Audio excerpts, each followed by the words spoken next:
focus or diversify. At the time when Amazon was created in early days of the internet, there was a lot of speculation about what online businesses would look like in the future, accompanied by overinflated expectations. Although no one knew how fast online retail would grow, there was a popular belief that development of the internet meant death to traditional retail. Consumers were expected to switch to online shopping overnight, trading physical store lineups for the convenience, selection, and prices of online shopping. That was the time when the internet startups could easily raise millions and billions of dollars from eager investors betting on their future success. This continued until business reality finally hit, and it became clear that things were not turning out the way the majority had predicted. In reality, customers were not changing their shopping habits overnight. Online shopping numbers were growing, but slowly, definitely not at the lightning speed that was necessary to achieve the ambitious sales targets that online startups had pitched to investors. Continuous investment in online infrastructure put a toll on startups and could not be covered by slow growth in sales. And so, the vast majority of .coms were bleeding money and failed to generate profit. Amazon was no exception. All this led to an infamous .com crash in 2000, also known as a .com bubble burst. Amazon, like many other .com startups, could have become history, but was fortunately saved by a last-minute injection of funds. The .com crash wiped out many of Amazon's competitors and left Amazon with some valuable lessons.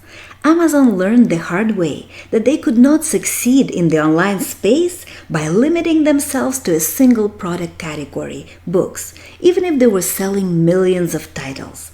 It was still just too niche to justify the costs of running a massive online platform. They realized they could not be successful as a medium-sized company on the internet. They had to be large. That's why Amazon had to expand into other product categories. For their business model to make financial sense and achieve solvency, they had to get into a broader range of products in order to utilize the platform to the fullest and bring in maximum sales to offset the fixed costs of maintaining and constantly improving the Amazon site.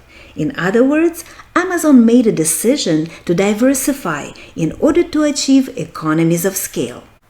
In case you're not familiar with the term economies of scale, it occurs when, as the number of units produced, bought, or sold becomes larger, the cost per unit decreases. So, for example, in a factory, there are fixed costs associated with setting up equipment and running a production cycle.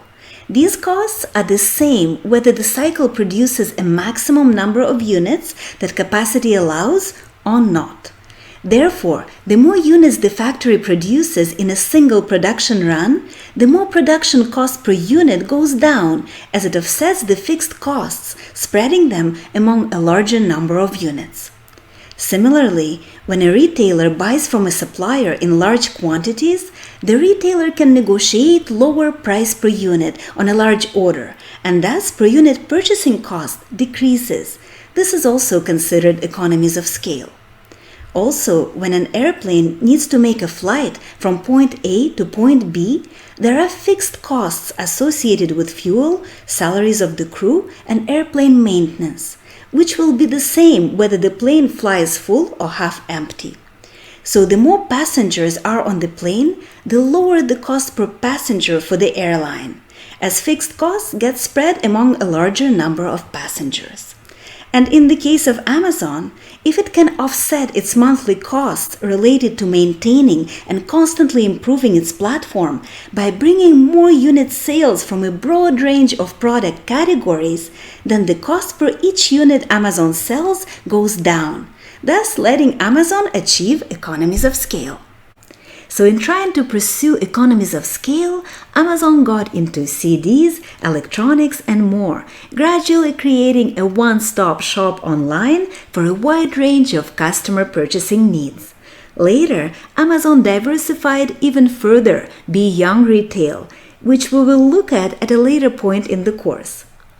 As a takeaway from this lesson, think of your investment in establishing online presence versus the volume of sales you can generate in the short term and the long term.